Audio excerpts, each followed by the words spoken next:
Le verdissement prend une place de plus en plus importante à Montréal, puis je pense dans la vie en général des gens. Les gens commencent à prendre conscience de l'importance de la végétation puis de la vie qui les entoure.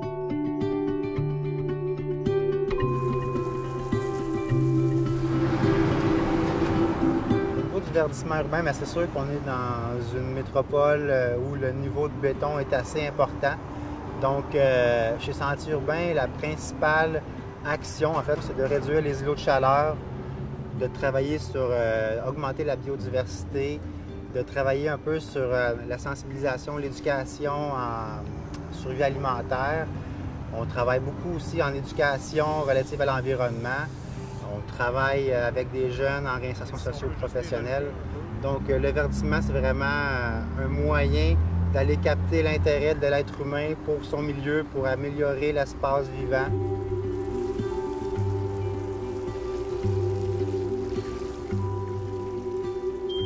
Nous, on réussit à aller chercher des petits bouts de terrain pour en faire, pour les partager avec les autres.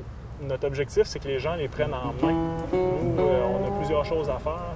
Puis si on veut aller de l'avant puis grossir de plus en plus, il faut que les citoyens prennent les choses en main et qu'ils se l'accaparent. Nous, on est là en support.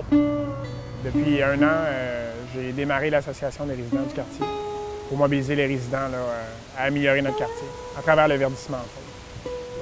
Depuis que j'habite ici, j'ai toujours aimé planter des fleurs, aménager mon balcon, les boîtes à fleurs devant chez moi. Puis petit à petit, j'ai commencé à agrandir. J'ai commencé à planter des fleurs au pied de l'arbre devant chez moi. Puis après ça, j'ai planté des fleurs au pied des 2 arbres devant chez moi de l'autre bord de la rue. Puis c'est là que le contact s'est fait avec Sentier urbain à peu près à ce moment-là. On a commencé à voir des gens de Sentier urbain venir faire de l'aménagement, commencer à travailler dans le parc. Puis on se demandait qu'est-ce qui se passait. Puis avec le temps, ça a commencé à prendre forme.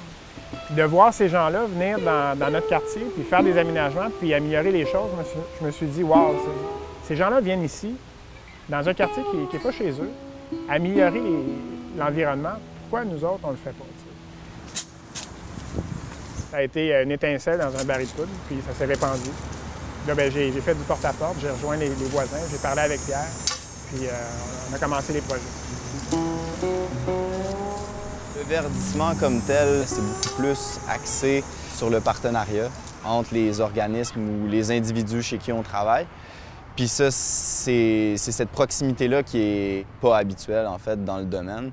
Puis sinon, le partenariat en général, c'est de les aider, d'être là pour les soutenir dans leur démarche. Puis après ça, c'est comme de leur remettre en main la responsabilité de l'entretien puis tout ça.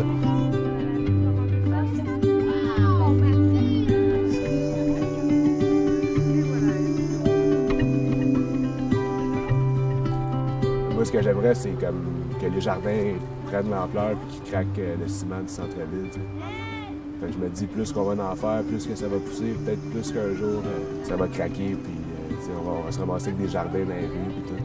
Là. Nos actions ont de l'impact. C'est bien, c'est bon de savoir ça. C'est bon d'apprendre que ce qu'on fait apporte quelque chose. C'est vraiment motivant. Ça m'a donné aussi un peu d'autonomie, puis de responsabilité, puis je suis devenue plus mature avec le temps là, en travaillant ici. Là. Tu sais que l'hiver, comment ça va? Je souhaiterais que tout le monde s'approprie ces espaces-là, puis que vraiment, il y ait beaucoup plus de petits jardins comme ça en plein centre-ville, pour qu'on puisse voir sur une map là, thermique là, une grosse tache verte là, de l'île de Montréal.